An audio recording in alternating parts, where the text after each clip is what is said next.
Last class में हमने chemical kinetics का जीरो ऑर्डर रिएक्शन के लिए एक पहले रेट लॉ लिखा, रेट लॉ को फिर हमने एक्सप्रेस किया था कॉन्सेंट्रेशन वर्सेस टाइम। एक प्लॉट हमने लिया जहां पर एक इक्वेशन, लीनियर इक्वेशन आती है, y is equal to M X plus C, concentration of r is equal to minus K T plus R zero. ये हमने लास्ट क्लास में डिस्कस किया था। ये जीरो ऑर्डर रिएक्शन की बात हो रही है, किसी और के लिए ये बात नहीं चलेगी। अगर हमें एग्जाम्पल्स लिखने हैं, कुछ जो हमारे डेली लाइफ में एग्जाम्पल्स मिलते हैं, जो हम देख सकते हैं, जीरो ऑर्डर रिएक्शन के एग्जाम्पल जो इस ग्राफ को के लिए कंपैटिबल हैं, जिनके लिए ये पर्टिकुलर ग्राफ आता है, वो जीरो ऑर्डर के लिए आएगा, किसी और के लिए नहीं आएगा। वो एग्जाम्पल्स हो गए आपके examples of zero order reaction.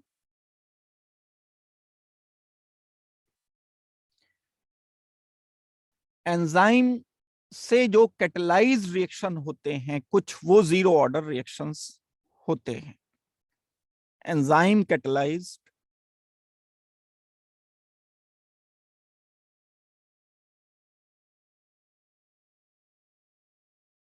Reactions.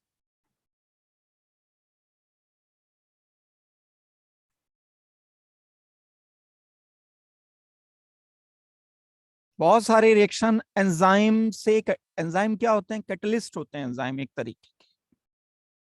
बहुत सारे रिएक्शन, जीरो ऑर्डर रिएक्शन ऐसे होते हैं जो एंजाइम कैटलाइज्ड होते हैं। कुछ रिएक्शन जो मेटल के सरफेस पर होते हैं वो भी जीरो ऑर्डर रिएक्शन होते हैं। रिएक्शंस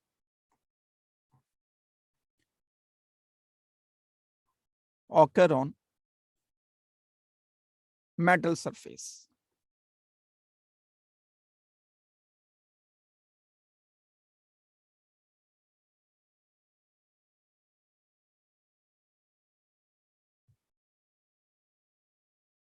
और अगर देखी जाए बात, जो एक मेन रिएक्शन है जो हम फ्रीक्वेंटली पढ़ते भी हैं, अमोनिया का decomposition is zero order reaction. 2NH3 molecule जब डिकम्पोज हो जाता है ये, तो N2 बन जाता है। 3 मॉलिक्यूल H2 के बनते हैं, गैसियस होंगे ये सारे के सारे। इसके लिए जो रेट आते हैं वो rate is equal to K ammonia power 0। Means constant है रेट इस रिएक्शन को जब हम प्रैक्टिकली कराकर इसके कॉन्सेंट्रेशन चेक करते हैं। तो ये मैंने आपको एग्जांपल्स बताए इसके, और इन एग्जांपल्स को जब हम प्रैक्टिकली कैरी करके, अमोनिया का मान लो मैंने रिएक्शन, डिकम्पोजिशन रिएक्शन करना शुरू किया, और डिकम्पोजिशन रिएक्शन करने के बाद मैंने उसका डेटा कलेक्ट किया, और डेटा कलेक्ट करने पर मेरे पास अमोनिया के कॉन्सेंट्रेशन की कई सारी वैल्यूज आई, रेट की वैल्यूज आ गई। अमोनिया के कॉन्सेंट्रेशन की वैल्यू मैंने y एक्सिस पर टाइम के रेस्पेक्ट में जब रखी, तो इनिशियल कॉन्सेंट्रेशन जो भी अमोनिया का रहेगा वो इसका इंटरसेप्ट हो जाएगा, c हो जाएगा, और बाकी टाइम के साथ साथ नेगेटिव स्लोप, कॉन्सेंट्रेशन तो कम हो गई होगा भाई, नेगेटिव स्लोप के साथ साथ ये प्रोसीड करता रहेगा। जीरो ऑर्डर का मतलब ये नहीं है कि कॉन्सेंट्रेशन चेंज ही नहीं होगा, रेट कांस्टेंट रहेगा। जो शुरू में रेट रहा, यहां जो रेट, वही रेट लास्ट में रहा। टाइम का रेट पर, कॉन्सेंट्रेशन पर तो इफेक्ट आएगा। एक ग्राफ मैंने बताया था ऐसा, अगर रेट की बात करते एंड टाइम की बात करते, रेट कांस्टेंट रहेगा, टाइम शुरू में, बाद में और बाद में रेट वही आ रहा है जो शुरू में था, वही के यहां पर आ गया। अमोनिया की पावर 0 1 मल्टीप्लाइड बाई के, यानी rate is equal to K means constant. अब मैं आपको दूसरे नंबर पर, इसके बाद ये तो हमारा लास्ट क्लास का काम हुआ, इतना हमने लास्ट क्लास में किया था, इंपॉर्टेंट काम है। यहां से क्वेश्चन यहीं से मिलेंगे, बड़ा छोटा सा एरिया है, इसमें बहुत ज्यादा वेरिएशन क्वेश्चन का नहीं होता है। आपको रिएक्शन के रेट से जीरो ऑर्डर से या फर्स्ट ऑर्डर से, इनसे मिलेंगे। अब मैं आपको जो दूसरा रिएक्शन करा रहा हूं वो फर्स्ट ऑर्डर रिएक्शन करा। First order reaction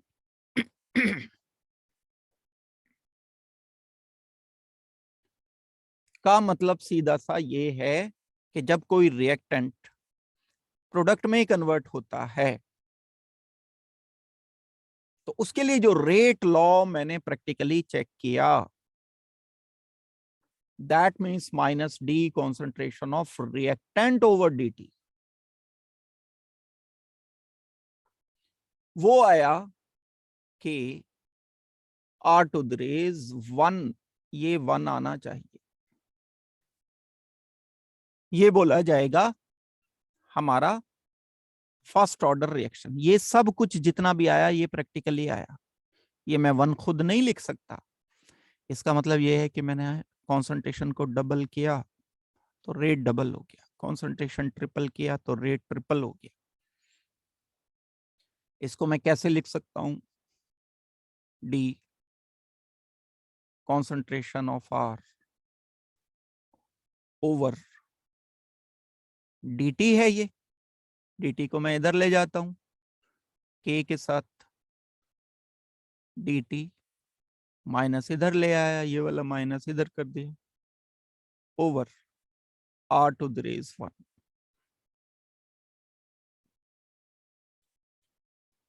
dr over R is equal to minus K dt। इसको कर दिया मैंने integrate on integration of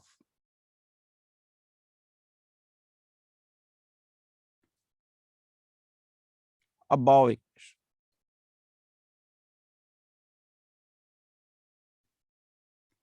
log to the base e, दोनों मिक्स कर दिए मैंने, log एंड ln। क्या आ जाएगा ये? log to the base e concentration of R is equal to minus के, इंटीग्रेट करने पर कांस्टेंट है बाहर आया, dt के लिए मुझे क्या लिखना पड़ेगा? t इंटीग्रेशन कांस्टेंट एक c या i जो भी आप लिखना चाहते हो। इक्वेशन नंबर 1 मैंने कंसीडर करी, where I is equal to integration constant.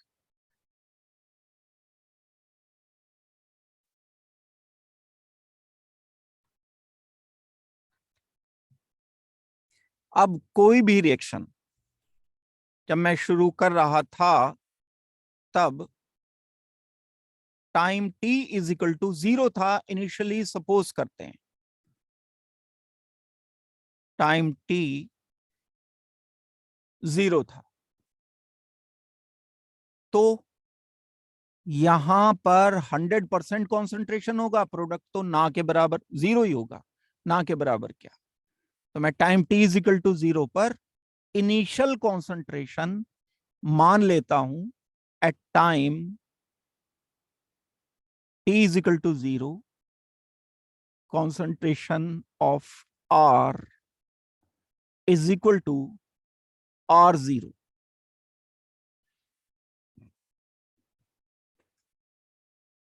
रख देते हैं यहां पर इसको, log to the base e, R की जगह, t की जगह जब मैं 0 रखूंगा तो R की जगह मुझे R0 रखना पड़ेगा। R0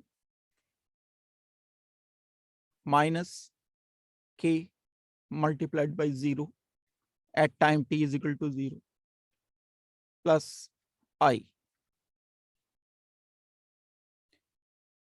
इसका मतलब है I की वैल्यू क्या आ गई?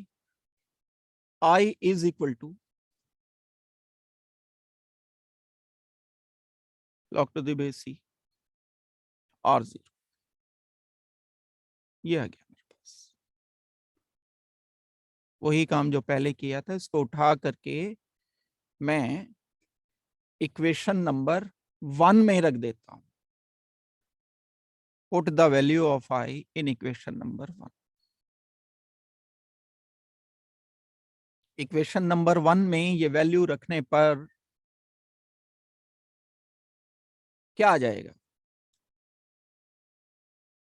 ये वैल्यू रखने पर इक्वेशन नंबर 1 में log to the base c और 1 में लिख रहा हूं मैं equal to minus K T plus आई की जगह क्या रखना है? log to the base c R0।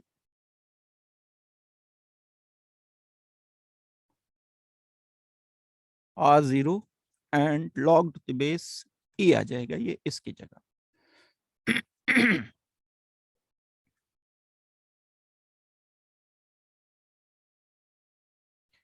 ये हमारी एक बन गई इक्वेशन, जिसमें हमने k की वैल्यू, सॉरी I की वैल्यू जो इंटीग्रेशन कांस्टेंट था उसको रख करके निकाली। इक्वेशन नंबर 2 मैंने इसे डिसाइड कर लिया, मान लिया इक्वेशन नंबर 2 है। अब मैं इसको रीअरेंज करता हूं। इस वाली इक्वेशन को मैंने रीअरेंज किया सेकंड को। On rearranging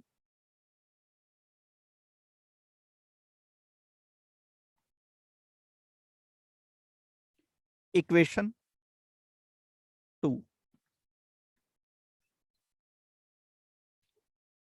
log to the base c concentration of R ओवर R0 मैं डायरेक्ट लिख दूं तो मेरे ख्याल से कोई दिक्कत होनी तो चाहिए नहीं, लेकिन चलो फिर भी मैं बता देता हूं। इसको जब मैं पूरे को उठा करके इधर भेजूंगा तो ये माइनस में हो जाएगा। log R minus log R0, और मैं क्या लिख सकता हूं इसको? log R ओवर R0 लिख सकता हूं। log R माइनस R0 को log M minus log N को log M ओवर N लिखा जा सकता है, equal to minus K T. Rearrange किया मैंने कि कांस्टेंट है, के कांस्टेंट है। इसको यहीं रोककर टी को इधर भेज दो। माइनस साइन है, ये मैं हटा देना चाहता हूं। तो इसको मैं प्लस करते हुए माइनस को जब मैं इधर ले जाऊंगा तो रिवर्स हो जाएंगे, R0 ओवर R हो जाएगा। ये हो जाएगा log to the base c R0 over R। बाहर रख रहे थे हम ये 0, कोई इशू की बात नहीं, आप भी बाहर ही रख लो। यहाँ माइनस साइन इधर ले गया मैं, माइनस हटाकर R0 ओवर R कर दिया, के और टी आ जाएगा 1 ओवर टी। ये आया मेरा रिलेशन। कांस्टेंट ही तो निकालना था मुझे, के। इक्वेशन नंबर 3 क्या कहती है? इक्वेशन नंबर 3 ये कहती है कि किसी फर्स्ट ऑर्डर रिएक्शन के लिए जो रेट कांस्टेंट आएगा वो 1/t reciprocal of T multiplied by log ratio of initial and final log of ratio of initial and final concentration after time t। ये वो concentration है जो t टाइम के बाद। ये हमने यहां पर डिसाइड की है एक इक्वेशन को। पहले आप इसे इतने पार्ट को कर लो, फिर मैं आगे इसमें और कुछ ऐड करता हूं अगर आपको यहां तक बात समझ आ गई है तो। अभी तक हमने के की वैल्यू फर्स्ट ऑर्डर रिएक्शन के लिए चेक की, initial concentration and concentration after time T, ये डिसाइड कर लिया।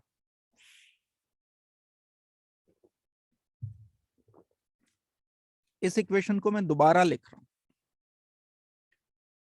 नेक्स्ट पेज पर, इसको मैंने दोबारा लिखा। कौन सी है ये? इक्वेशन नंबर 2 है। क्या है इक्वेशन नंबर 2?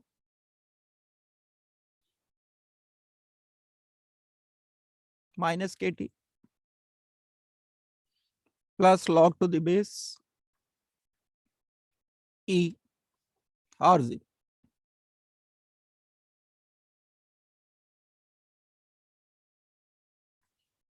क्या मतलब है इस इक्वेशन का? यहां पर हमने जब तक इसकी वैल्यू नहीं रखी थी तब तक ये इक्वेशन नंबर 2 थी। वेल अब अगर मैं टाइम t1 पर कोई कॉन्सेंट्रेशन चेक करता हूं तो R1 होगा, इनिशियल कॉन्सेंट्रेशन तो R0 होगा। टाइम t2 पर कॉन्सेंट्रेशन चेक करता हूं तो R2 होगा, इनिशियल तो उतना ही रहेगा। ये वाली बात से मैं इस इक्वेशन नंबर 2 से दो और नई इक्वेशन बना रहा हूं। फ्रॉम इक्वेशन 2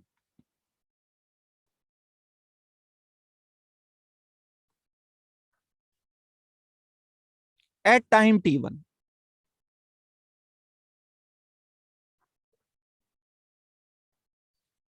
ये चल रहा है ना, reactant converting into product, A into B, reactant into product. Initial concentration कोई आर था, R0 था। टाइम टी के बाद आर मान लिया था मैंने, अब मैं टाइम t1 के बाद R1 मान रहा हूं, टाइम t2 के बाद R2 मान रहा हूं, टाइम t3 के बाद R3 मान रहा हूं। ऐसे में चल रहा हूं। फ्रॉम इक्वेशन नंबर 2 मैं इसे क्या कर सकता हूं? मैं इसको लिख सकता हूं R1 minus equal to minus KT1 plus log to the base C R0। Equation number 3 मैंने बोल दी थोड़ी देर के लिए, और equation number 4 at time t1 at time t2।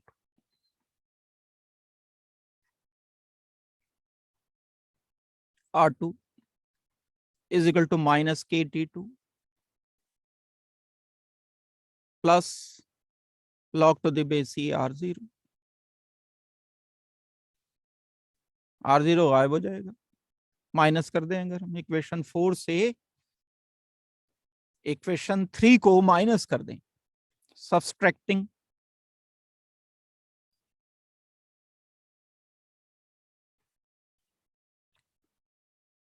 अगर मैं सब्ट्रैक्ट कर देता हूं 4 से 3 को तो ये तो माइनस हो गया, 3 को माइनस किया, ये माइनस हो गया, ये प्लस हो गया, ये माइनस हो गया, माइनस आ जाएगा। 4 में से 3 को माइनस किया, ये माइनस हो गया, ये प्लस हो गया, ये माइनस हो गया, माइनस और ये कैंसिल हो गए। ये कितना आ गया?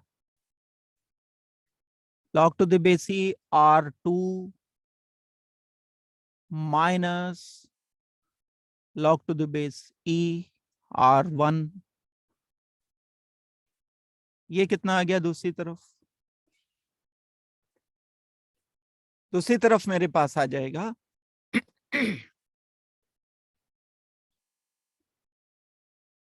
KT2 माइनस का प्लस KT1, रिवर्स कर दूंगा मैं, प्लस को दूसरी तरफ ले जाऊं, माइनस को इधर ले आऊं। अगर मैं रिवर्स कर दूंगा तो यहां साइन चेंज होगा, यानी माइनस की जगह अगर मैं रेशो में लिखना चाहूं, log to the base e concentration of R1 concentration of R2 is equal to K बाहर कॉमन ले लेता हूं मैं, T2 माइनस T1। ये कॉन्सेंट्रेशन नहीं है तो सिंपल ब्रैकेट में लिखो। अगर मैं इससे K कैलकुलेट करता हूं, will be equal to 1 over delta T means T2 minus T1 final time minus initial time log to the base e R1 concentration over R2।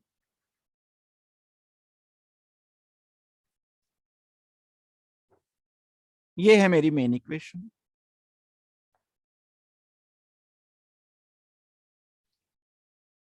आप इसको बेस 10 में कन्वर्ट करके 2.303 log to the base 10 R1 over R2 कर सकते हो। इसमें कोई issue की बात नहीं है।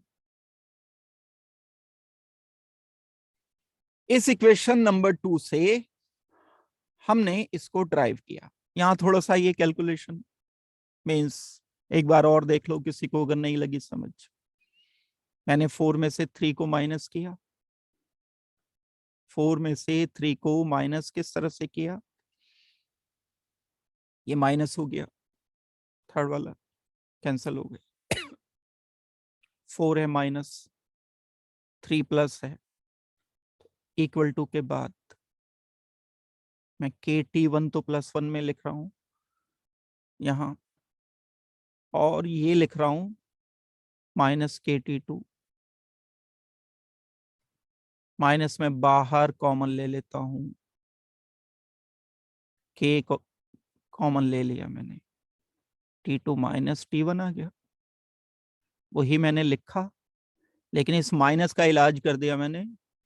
ये जो मेरे पास R2 ऊपर आ रहा था उसको मैंने नीचे भेज दिया। ये जब मैंने इसको डिवाइड किया था तो क्या आना चाहिए, माइनस किया था, ये आना चाहिए था log to the base e R2 minus log to the base e R1। इसकी जगह मैं क्या लिखूंगा, इसकी जगह मुझे लिखना चाहिए log to the base e R2 over R1।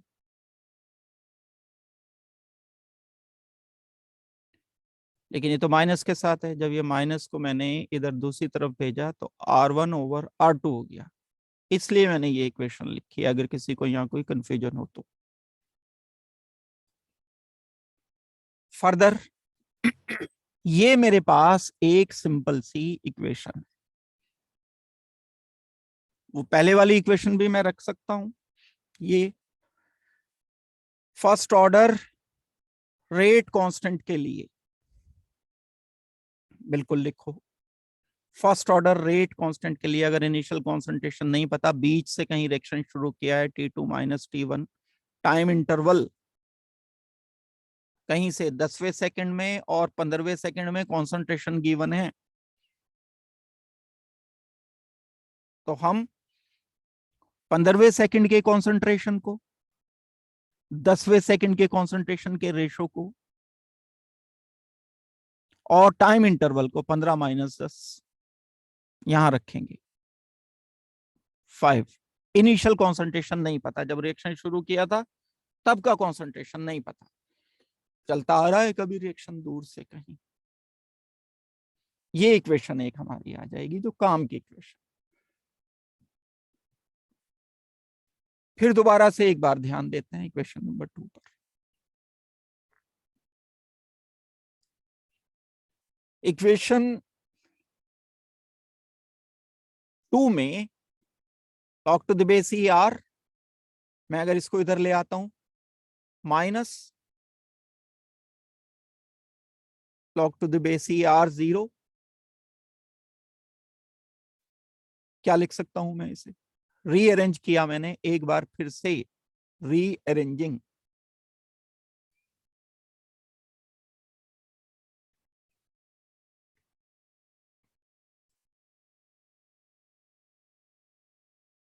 log to the base e concentration of r over r0, concentration of r0, initial concentration after time t concentration is equal to minus kt।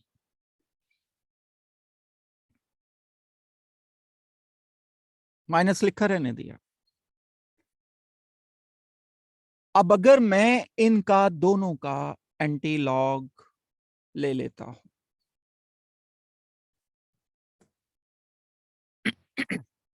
तब क्या आ जाएगा? Anti log लेने पर क्या आ जाएगा?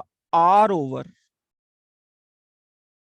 r0 concentration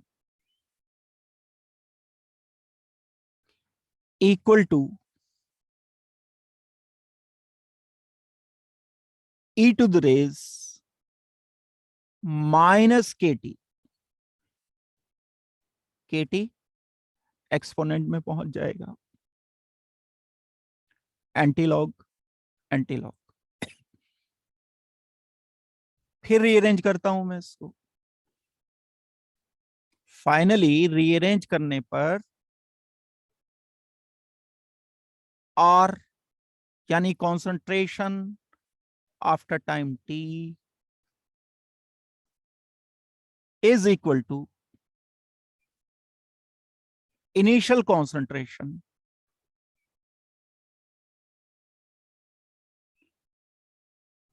इसको इधर पहुंचा देना मल्टीप्लाइड बाय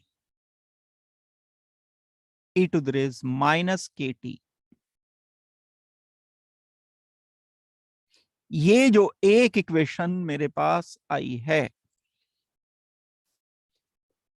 इसको अगर हम आगे चल करके एग्जामिन करेंगे तो ये फर्दर एक इंपॉर्टेंट रिजल्ट देगी। करेंगे इसको हम आगे चल करके एग्जामिन। इक्वेशन सेकंड पर बेस्ड, इक्वेशन जो फाइनल आई है इस पर बेस्ड डेटा देकर आपसे के कांस्टेंट पूछे जा सकते हैं। Initial concentration, concentration after time T, time interval पे आपको अलग अलग कॉन्सेंट्रेशन दे दिए, टाइम इंटरवल दे दिए, यहां से आपको क्वेश्चन पूछे जा सकते हैं। अगर मैं इसको इक्वेशन को और आगे प्रोसेस करता हूं, एक अभी हमने के थोड़ी देर पहले ये निकाला था, इक्वेशन नंबर 3 की बात मैं कर रहा था, इसे अब मैं दोबारा से लिख करके k is equal to 1/t log to the base e r0 over r था, लिख लिया मैंने दोबारा से equation 3।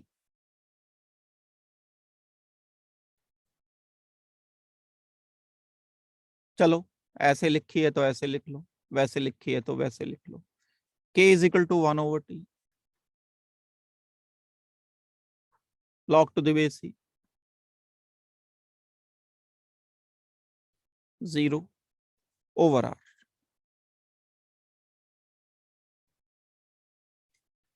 This equation can also be written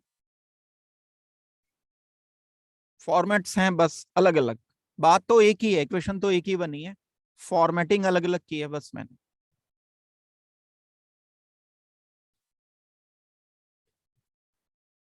k is equal to 2.303 log to the base c को log टू द बेस 10 में change किया बस मैंने, और कुछ नहीं किया। ओवर t, ये तो पहले से था, t multiplied by log to the base 10 r0 over r। ये है आपकी वो इक्वेशन जिसमें आप बहुत आसानी से value log to the base 10 की final concentration, initial concentration, final concentration के रेशो का लॉग लेकर आप इसे t से डिवाइड करके 2.303 से मल्टीप्लाई करके कांस्टेंट ला सकते हो। रीअरेंज करने में तो कोई भी दिक्कत नहीं है, दोबारा से कर लो rearrange. log to the base 10 r0 over r is equal to kt divided by 2.303। क्या दिक्कत की बात है इसमें? तो कोई भी दिक्कत नहीं है। अब मैं इसको एक लीनियर इक्वेशन की तरह से देख सकता हूं।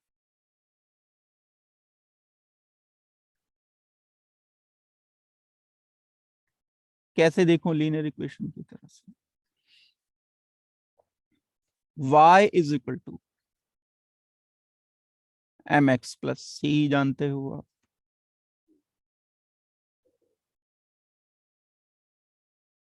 तो ये रखना पड़ेगा मुझे यहां 0,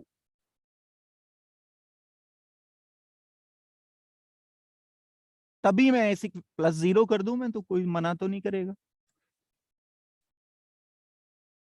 ये y है मेरे पास पूरा,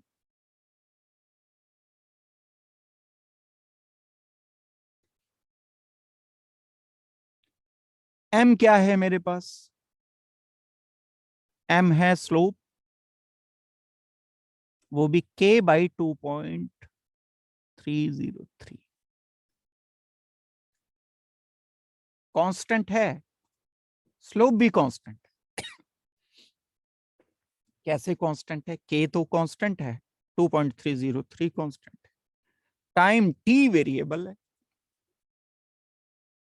ये जो टाइम t यहां पर है, क्या आना चाहिए? एक्स एक्सिस पर लिखना चाहिए, ये मुझे m लिखना चाहिए, 0 मुझे c लिखना चाहिए, ये पूरा मुझे y लिखना चाहिए। y is equal to m, slope हो गया, पॉजिटिव है इस बार स्लोप, और 0 से शुरू हो रहा है, इंटरसेप्ट 0 है, मतलब मैं कहां से शुरू करूंगा? इंटरसेप्ट 0 तो यहां से शुरू होता है। एक्स एक्सिस पर मैं रखूंगा टाइम t, y एक्सिस पर रखूंगा मैं log टू द बेस 10, अगर 10 रखना चाहता हूं तो, अदरवाइज एक और log to the base e भी रख सकते हो, फिर ये हटाना पड़ेगा, फिर k आ जाएगा, कोई दिक्कत नहीं है, रखने को रख सकते हो। r0 ओवर r, और ये है straight line with positive slope. इसके लिए जो स्लोप आ गया वो है k बाई, अगर ये 10 है तो 2.303, अगर ये 10 नहीं है तब फिर सिर्फ k।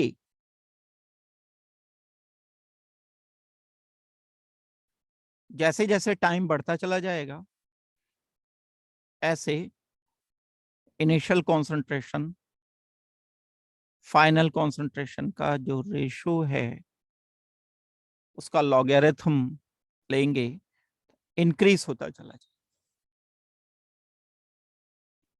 ये फर्स्ट ऑर्डर के लिए है, this is only for first order.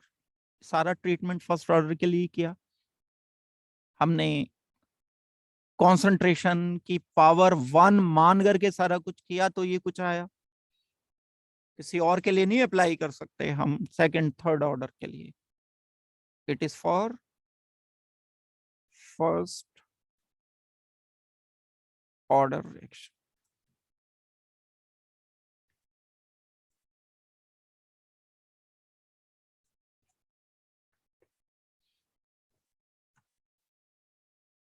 ये आएगा हमारा नेट रिजल्ट। यहां तक अगर किसी को कोई दिक्कत है तो जल्दी से मुझे अब बता दो हैंड रेस करके या पूछ लो क्वेश्चन। इसके आगे कंटिन्यू करते हैं जो अभी तक मैंने डिस्कस किया। इस इक्वेशन सेकंड को, ये वाली इक्वेशन को मैं दोबारा से एक बार लिख करके एग्जामिन करते हैं। इस इक्वेशन को लिखकर,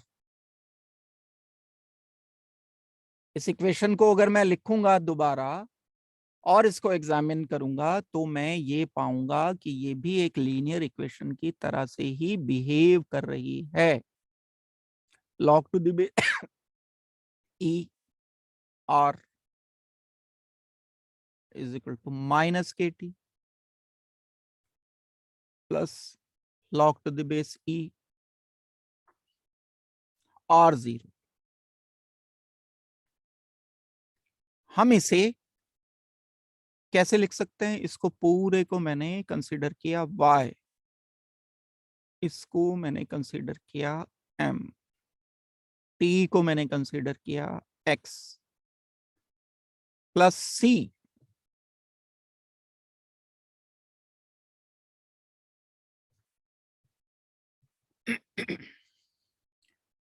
y is equal to mx plus c equation, जहां m जो होगा वो स्लोप हो जाए, इक्वल टू माइनस के बराबर है ये, जहां c log to the base e r0 है। यहाँ y एक्सिस पर मुझे log to the base e r रखना है, जहां मुझे टाइम रखना है x एक्सिस पर।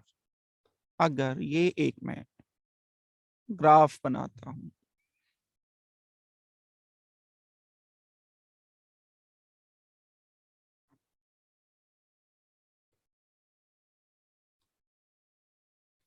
नेगेटिव स्लोप के साथ माइनस के साथ, इंटरसेप्ट r0 से स्टार्ट करते हुए log to the base e r0,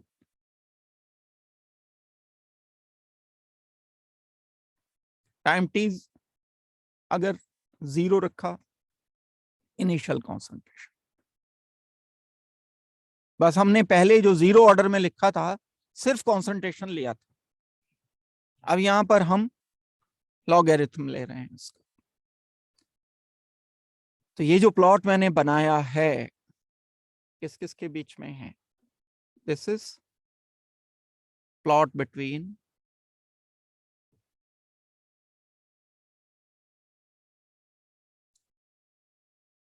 log to the base e r versus t। लेकिन मेन बात for first order reaction,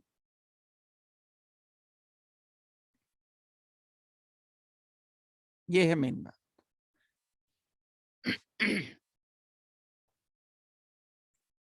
plot बनाने आप लोगों को अलग अलग तरह से आने चाहिए, ये इस चैप्टर का मेन फोकस जो है। सीधे से आपको एक एग्जाम में भी बहुत क्वेश्चन ऐसे आएंगे, किसी के साथ भी प्लॉट बनवा करके आपसे पूछ लेंगे। तो इंटीग्रेटेड रेट लॉ हमने किए जीरो ऑर्डर के लिए, फर्स्ट ऑर्डर के लिए अलग अलग तरह से हमने कुछ ग्राफ्स किए। जीरो ऑर्डर के लिए पहले किया था ग्राफ, फिर फर्स्ट ऑर्डर के लिए किया। जीरो ऑर्डर के लिए हमने कुछ एग्जाम्पल्स किए थे। अब हम कुछ एग्जाम्पल्स जो एक्चुअल एग्जाम्पल्स हैं फर्स्ट ऑर्डर के लिए, कुछ एग्जाम्पल्स मैं लिख रहा हूं फर्स्ट ऑर्डर रिएक्शन के। एग्जाम्पल्स ऑफ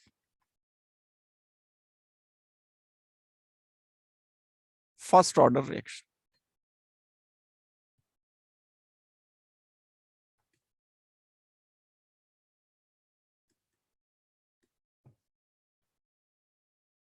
सबसे इंपॉर्टेंट एग्जाम्पल आपके एग्जाम के लिए जो है, सबसे पहले मैं आपको बता रहा हूं, सबसे इंपॉर्टेंट एग्जाम्पल जो है radio active decay.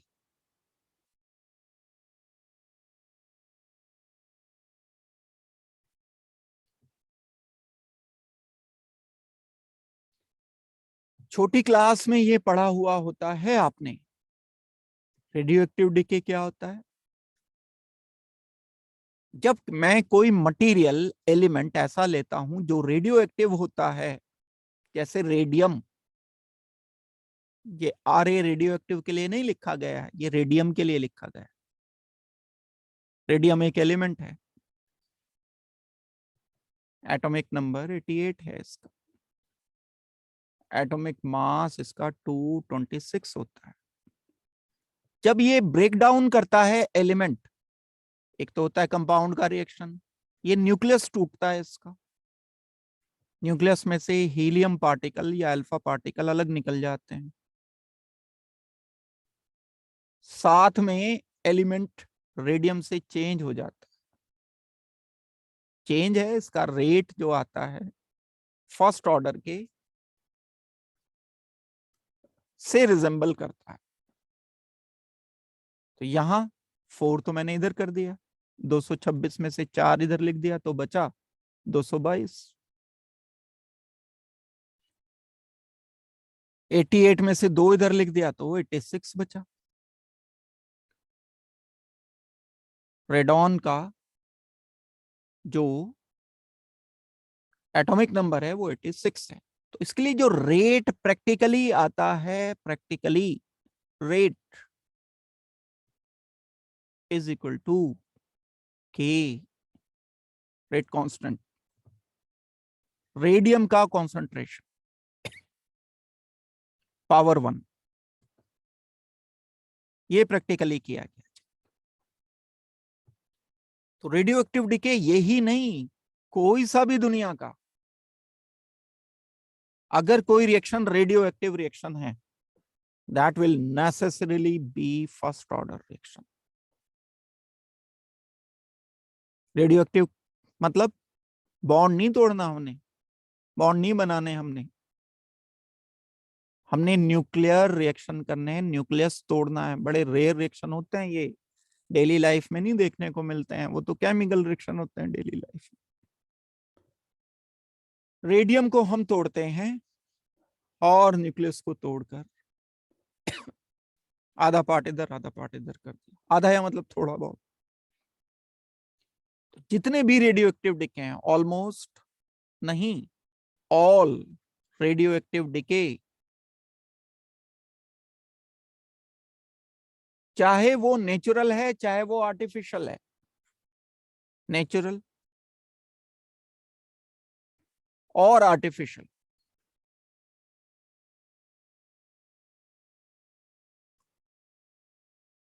All radio active either natural और आर्टिफिशियल, चाहे हमने उसे लैब में कराया है, चाहे हम वो नेचर में पाया जाने वाला यूरेनियम वगैरह है।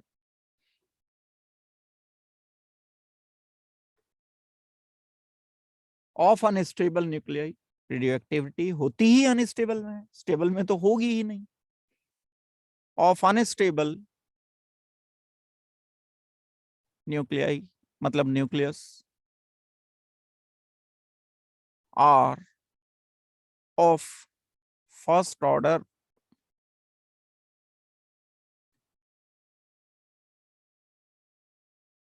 एग्जाम के व्यू पॉइंट से बहुत इंपॉर्टेंट बात है। एग्जाम्पल नंबर 1 बता दिया मैंने, नंबर 2 बता रहा हूं।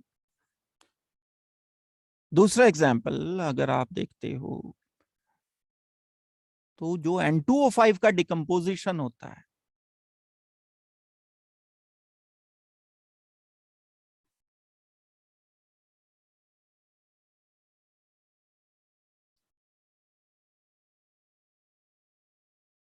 ये फर्स्ट ऑर्डर रिएक्शन होता है। N2O5 गैसियस जब डिकम्पोज होता है 2NO2 हाफ O2 गैसियस। यानी रेट में क्या लिखूंगा, equal to K concentration of N2O5 power 1। ये प्रैक्टिकली आता है, और भी बहुत सारे एग्जाम्पल्स हैं, लेकिन ये हमने मेन एग्जाम्पल्स लिखे हैं। ये हो गए first order and zero order के लिए। अब मैं दूसरा एक छोटा सा पार्ट है इसका जो मैं आपको डिस्कस करने जा रहा हूं, और वो है half life of A reaction. ये जैसे जीरो ऑर्डर है, फर्स्ट ऑर्डर है, सेकंड ऑर्डर है, थर्ड ऑर्डर है, कोई भी है, हमने डिटेल से 2 डिस्कस किए हैं, यही हमारा सिलेबस भी है, जीरो ऑर्डर, फर्स्ट ऑर्डर। इनको 2 को डिटेल से किया है। ये सारे काम जो मैंने जीरो ऑर्डर के लिए, फर्स्ट ऑर्डर के लिए किए, आप चाहो तो सेकंड ऑर्डर के लिए भी कर सकते। ग्राफिकल रिप्रेजेंटेशन जो भी इसका आएगा वो हम कर सकते हैं। अब देखो, जो दूसरा पार्ट एक मैं बताने जा रहा हूं आपको, वो है हाफ लाइफ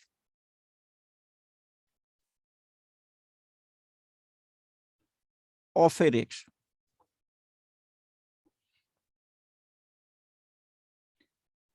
कौन सा रिएक्शन हमें क्या पता, या तो जीरो ऑर्डर का, या फर्स्ट ऑर्डर का, या सेकंड ऑर्डर का, या थर्ड ऑर्डर का, कोई सा भी reaction.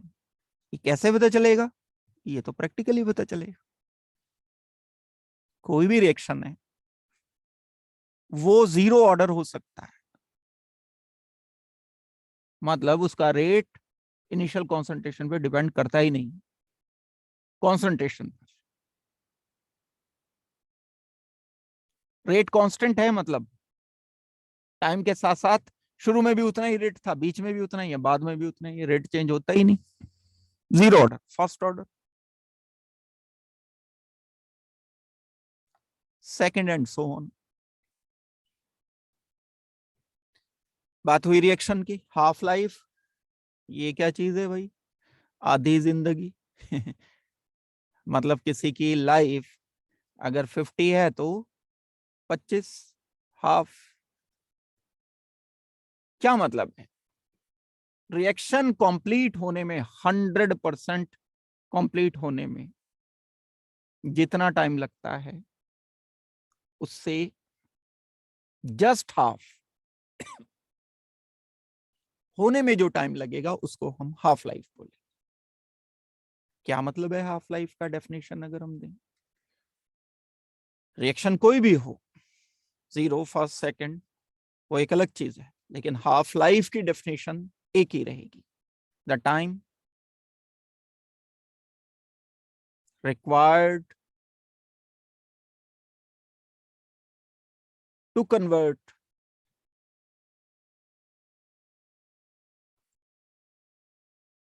one half of reactant into products.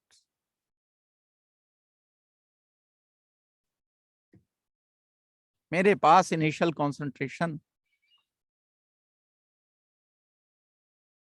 Final product बनता जा रहा है 100 मोल लिए थे मैंने, यहां 0 थे शुरू में, धीरे धीरे धीरे धीरे ये डिके होना शुरू हो गया। अब ये 0 ऑर्डर से, फर्स्ट ऑर्डर से, सेकंड ऑर्डर से, किसी से भी हो सकता है, वो तो मुझे पता नहीं है अभी। किसी के लिए भी मैं हाफ लाइफ किसे बोलूंगा, जब ये इनिशियल अमाउंट आधा रह जाएगा, 50 मोल रह जाएंगे, 100 से 50 मोल रह जाएंगे, उसमें जितना टाइम लगा है वो टाइम हाफ लाइफ कहलाएगा। वो चाहे सेकंड में है, चाहे वो टाइम मिनट में है, चाहे वो दिन में है,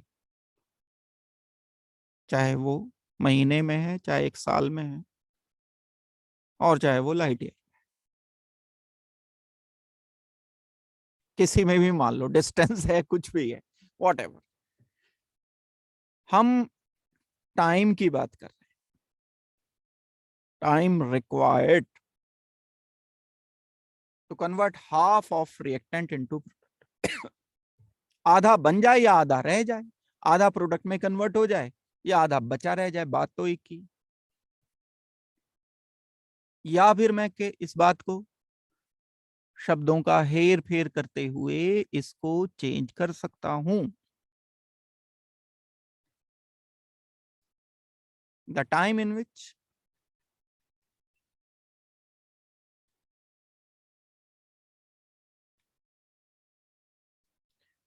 concentration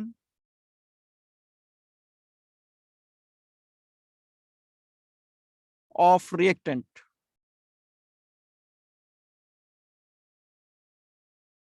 is reduced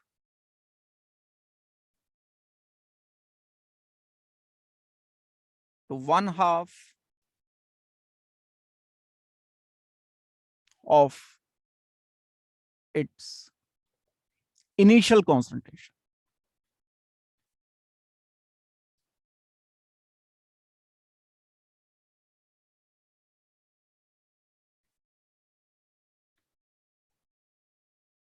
Is called as half life.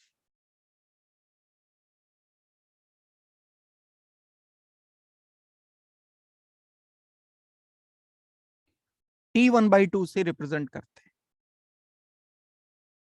अगर कहीं T1/2 लिखा है, इसका मतलब है हाफ लाइफ की बात की गई है।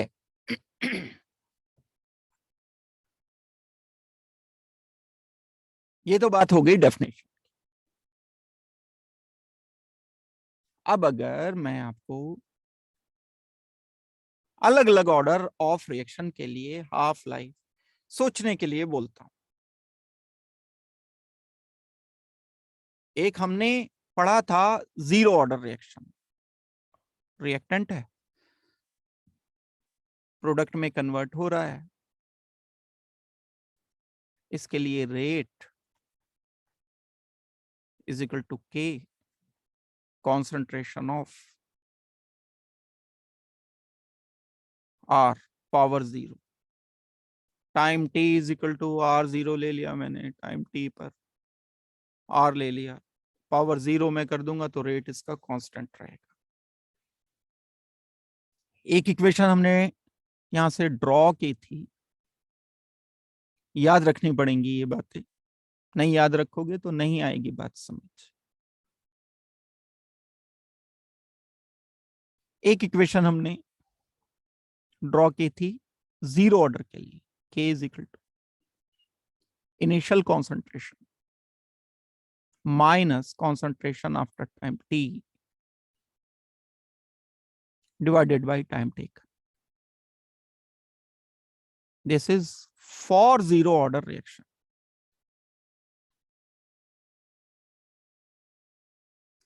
जीरो ऑर्डर में जाकर के देखोगे तो मैंने ये ड्राइव करना आपको बताया। अगर इफ मैं टाइम ले रहा हूं T1/2,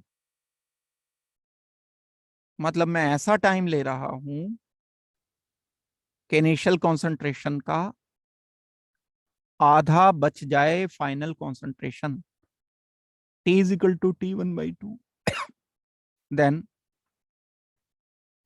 r is equal to r0/2.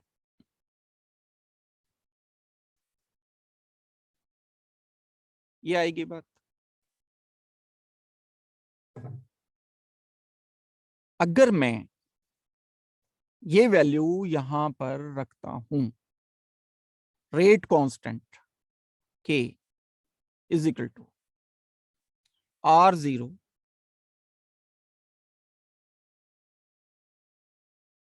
Minus r0/2,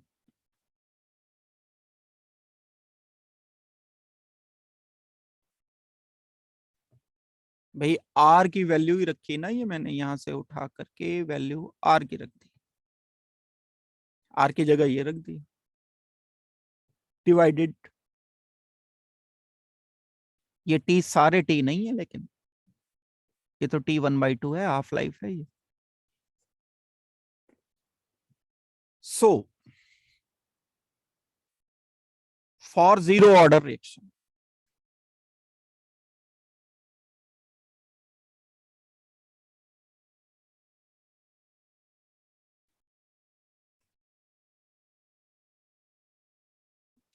t1/2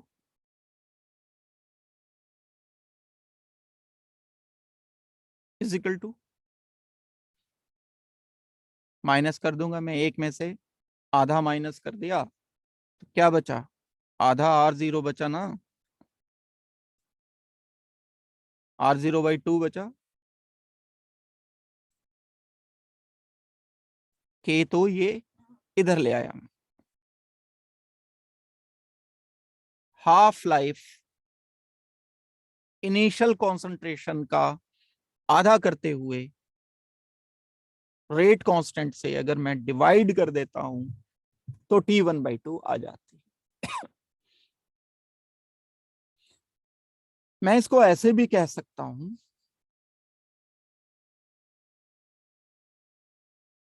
कि अगर t1/2 लेता हूं जीरो ऑर्डर रिएक्शन के लिए,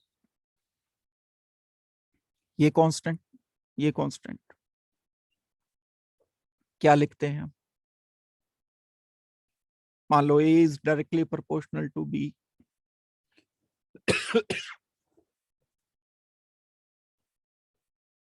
a is equal to K B लिख देता हूं, ये k कांस्टेंट होता है कोई, मैं k हटाकर प्रोपोर्शनलिटी का साइन लिख सकता हूं। ऐसे ही मैं यहां t1/2 is equal to 1/2k r0 लिख,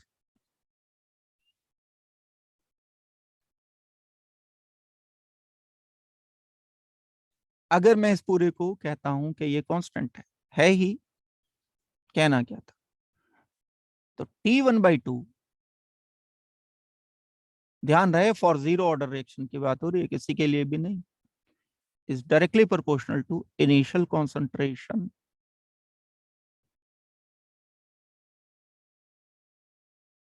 for zero order reaction.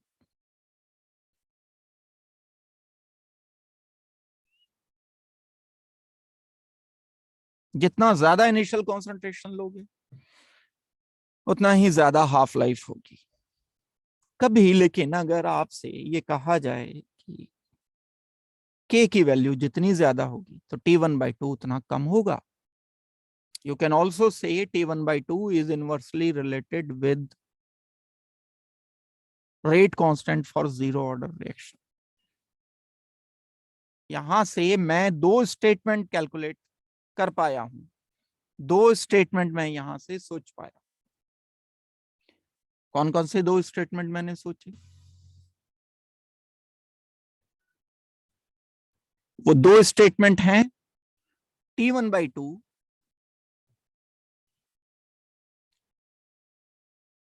For zero order reaction,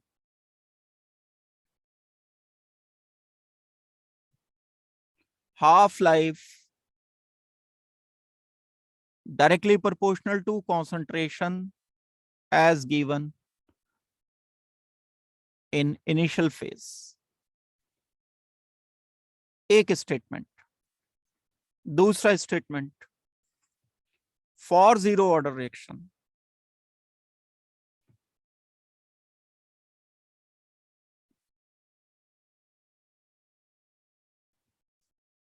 अगर हम हर बार इनिशियल कॉन्सेंट्रेशन फिक्स करते हैं या के की वैल्यू जितनी ज्यादा आती है, हर रिएक्शन के लिए अलग अलग आएगी, हर एक का इनिशियल कॉन्सेंट्रेशन हमने फिक्स रखा, रिएक्शन अलग अलग की है, तो के की वैल्यू अलग अलग आएगी। भाई मैंने 5 रिएक्शन किए, 5 के 5 जीरो ऑर्डर हैं, 5 के 5 के इनिशियल कॉन्सेंट्रेशन एक जैसे ले लिए, तो के तो डिफरेंट ही आएगा ना। एक बार रेडियम का डिके किया, एक बार यूरेनियम का डिके किया, नहीं ये तो फर्स्ट ऑर्डर हो गए, जीरो ऑर्डर की बात हो रही है। एक बार अमोनिया का रिएक्शन किया, एक बार मैंने सरफेस पर कोई मेटल लिए उनका किया रिएक्शन, एक बार एंजाइमेटिक रिएक्शन किए, जीरो ऑर्डर रिएक्शन 3 किए, इनिशियल कॉन्सेंट्रेशन सबके बराबर लिए रिएक्टेंट के, आर जीरो सेम है, तो के की वैल्यू तो लेकिन रिएक्शन पे भी तो डिपेंड करती है, सबके लिए अलग अलग आएगी। जिसके लिए के ज्यादा होगा उसके लिए T1/2 कम होगी, that means T1/2 is inversely related with rate constant.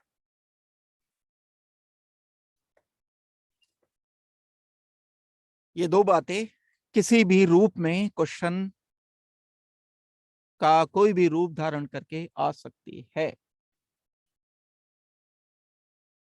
एक बात हो गई काम की बात है।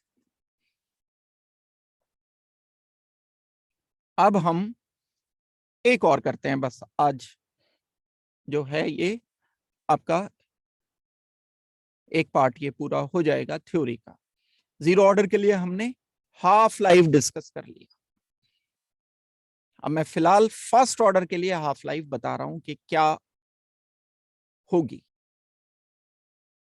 फर्स्ट ऑर्डर रिएक्शन के लिए अब हम जानेंगे half life. First order reaction आप जानते हो बड़ा छोटा सा एनालिसिस है, जैसे हमने जीरो ऑर्डर के लिए किया ठीक उसी तरह से हमें करना है, बस हमें रेट लॉ पता होना चाहिए। रेट लॉ से जो हमने के की वैल्यू कांस्टेंट निकाली थी, इनिशियल एंड फाइनल कॉन्सेंट्रेशन, वो रिलेशन याद रखना ही पड़ेगा, अदरवाइज नहीं कर पाओगे। एक कोई रिएक्शन है ए, बी में कन्वर्ट हो रहा है, ये रिएक्टेंट है, ये प्रोडक्ट है। अब मैंने रेट लिखा इसका, मुझे क्या पता क्या आएगा, प्रैक्टिकली जब किया तो रेट रिएक्टेंट के कॉन्सेंट्रेशन का पावर 1 आया, डायरेक्टली प्रोपोर्शनल। इसको डबल किया तो ये डबल हो गया, इसको ट्रिपल किया तो ट्रिपल हो गया, इसको हाफ किया तो ये हाफ हो गया। दैट मीन्स डिसाइड कर लिया मैंने कि फर्स्ट ऑर्डर है। इसको मैंने आगे बढ़कर अलग अलग टाइम पर कंसीडर करते हुए एक और इक्वेशन ड्रॉ की थी हमने फर्स्ट ऑर्डर के लिए, ये k is equal to 2.303 by t log to the base 10, 2.303 लिख दिया क्योंकि initial concentration over final concentration. ये आगे ये तो हम ड्राइव कर चुके हैं, यहां से आगे बढ़ेंगे अब हाफ लाइफ के लिए। इसको समझने के लिए आपको यही लेक्चर पहले थोड़ी देर पहले ही अभी इसको डिस्कस किया है। अब अगर आपको बोला जाए कि time t is equal to T1/2 है, वही काम करेंगे जो अभी फर्स्ट ऑर्डर के लिए, जीरो ऑर्डर के लिए हमने किया था। तो R is equal to concentration, initial concentration का आधा हो जाना चाहिए ना भाई। रख दो ये वैल्यू उठा करके इसमें, T की जगह T1/2 रख दो और R की जगह R0/2 रख दो। यही तो होगा। तो मैं ये वैल्यू उठा करके इस इक्वेशन में रखता, इक्वेशन आ जाएगी मेरे पास k is equal to 2.303 t। अब कोई सा भी टाइम नहीं है, वो टाइम है जिसमें रिएक्टेंट आधा डिकम्पोज हो जाता है, आधा प्रोडक्ट में कन्वर्ट हो जाता है, वो टाइम है। आधा प्रोडक्ट बन जाता है नहीं, आधा कन्वर्ट, हाँ हम इस केस में कह सकते हैं क्योंकि यहां तो पावर 1 है, किसी और के केस में ऐसा नहीं होगा। वेल T1/2 अगर ये है log to the base 10, ये तो है R0। R की वैल्यू रखी मैंने यहां टाइम T1/2 पर, R0/2 बाई 2, तो जंप लगाएगा ऊपर, log 2, ये तो कैंसिल हो गया, log to the base 10, 2 की वैल्यू 0.301 होती है टेबल में। 2-3 तो याद रख लोगे तो बहुत सारी चीजें तो वैसे ही सॉल्व हो जाती हैं, 3 की रख लो, 2 की रख लो, 5 की रख लो, तो हम फैक्टर करके बहुत सारे बिना टेबल की मदद के निकाल सकते हैं। छोटी मोटी प्रॉब्लम जो आपको यहाँ +2 लेवल पे दी होती है इसी से सॉल्व हो जाती है। तो k इज इक्वल टू क्या आ गया, 2.303 T1/2 log to the base 10 2, log 2 की वैल्यू होती है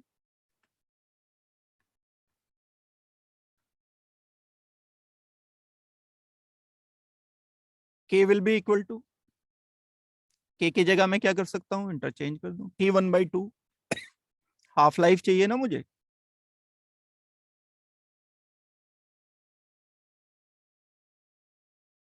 जीरो 0.301 को मैं 2.303 से मल्टीप्लाई कर देता, अप्रोक्सीमेट आ जाएगा ये 0.69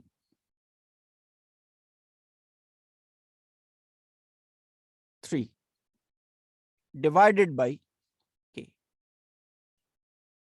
ये आ गया मेरा रिलेशन। सब जगह नहीं चलेगा, ओनली फॉर फर्स्ट ऑर्डर। ध्यान से देखो, इसमें तो कॉन्सेंट्रेशन ही गायब है, मतलब इनिशियल कॉन्सेंट्रेशन पर डिपेंड करता ही नहीं है। T1/2 तो कांस्टेंट ही है किसी भी रिएक्शन के लिए। हाफ लाइफ आप कुछ भी कॉन्सेंट्रेशन लो, इंडिपेंडेंट। जीरो ऑर्डर में तो भाई ऐसा नहीं था ना, जीरो ऑर्डर में तो इनिशियल कॉन्सेंट्रेशन के डायरेक्टली प्रोपोर्शनल था, के भी इनवर्सली प्रोपोर्शनल था। के से तो चलो कांस्टेंट है, हो गई, लेकिन इनिशियल कॉन्सेंट्रेशन यहां नहीं है, के भी ये इनवर्सली रिलेटेड है, लेकिन के तो इक्वेशन पे डिपेंड करता है। किसी एक गिवन इक्वेशन के लिए चाहे आप 100 किलोग्राम लेके 50 किलोग्राम करना चाह रहे हो तो भी उतना ही टाइम लगेगा। उस सेम रिएक्शन के लिए 1 ग्राम लेके आधा ग्राम करना चाह रहे हो तो भी उतना ही टाइम लगेगा। उसी सेम रिएक्शन के लिए 1 माइक्रोग्राम लेकर के 0.5 माइक्रोग्राम करना चाह रहे हो तो भी इतना ही टाइम लगेगा। इनिशियल कॉन्सेंट्रेशन पर T1/2 डिपेंड नहीं करती है। सारी की सारी न्यूक्लियर केमिस्ट्री इसी पर टिकी हुई है। अभी आपको बताया था कि जो रेडियो एक्टिव डिके होते हैं, फर्स्ट ऑर्डर रिएक्शन है, जैसे रेडियम है, रेडियम का जो हाफ लाइफ होता है वो कांस्टेंट होता है, मतलब 10 किलो को 5 किलो बनने में भी उतना ही टाइम लगेगा, 1 ग्राम को 0.5 ग्राम बनने में भी उतना ही टाइम लगेगा। इट इज इंडिपेंडेंट, यानी इनफाइनाइट टाइम लगेगा पूरी तरह से जीरो होने में। तो भाई करते जाओगे, अगर मॉलिक्यूल है ये तो, इसको आधा किया, फिर इसको आधा किया, फिर आधा किया, फिर आधा किया, फिर आधा किया, फिर आधा किया, फिर आधा किया, क्योंकि मॉलिक्यूल की संख्या कोई कम थोड़ी होती है, अगर 10-15 ग्राम भी लिया कितनी गिनती होती है, तो बहुत टाइम लगना चाहिए, 100% नहीं खत्म होते। ग्राफ ऐसा जाएगा बिल्कुल एक्सपोनेंशियल, लेकिन टाइम के लगभग फिर पैरेलल हो जाएगा किसी एक टाइम पर जाकर के। वेल, ये T1/2 कांस्टेंट रहती है अगर हम फर्स्ट ऑर्डर कोई रिएक्शन लिखते हैं तो। क्या मतलब है? For statement first order reaction,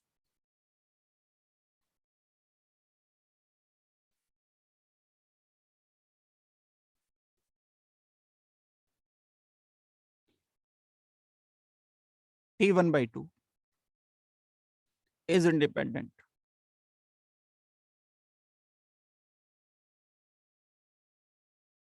of initial concentration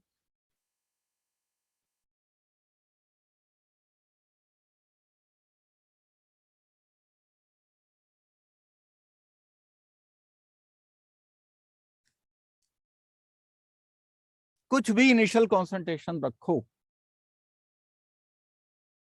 T1/2 independent रहेगी इनिशियल कॉन्सेंट्रेशन के, अगर फर्स्ट ऑर्डर है। लेकिन अगर जीरो ऑर्डर है तो जीरो ऑर्डर में ये डिपेंडेंट रहेगी। जितना ज्यादा इनिशियल कॉन्सेंट्रेशन लोगे उतना ही ज्यादा T1/2 होगा। तो ये थ्योरी आपकी ऑलमोस्ट पूरी हो गई है। बड़ी थोड़ा थोड़ा सा कुछ रहता है स्यूडो फर्स्ट ऑर्डर रिएक्शन मैंने बताना है, कुछ ग्राफ्स में एडिशनल बताऊंगा एक्स्ट्रा जो एग्जाम में आने के चांस रहते हैं, और एक काइनेटिक मॉलिक्यूलर थ्योरी का कुछ थोड़ा सा आइडिया आपको दूंगा एक्टिवेशन एनर्जी का। और फिर उसके बाद हम इस चैप्टर के क्वेश्चंस करेंगे। होमवर्क आपका है कि आपको एनसीईआरटी के क्वेश्चंस लगाने हैं कम से कम 20। कितने क्वेश्चंस हैं कोई बताएगा मुझे?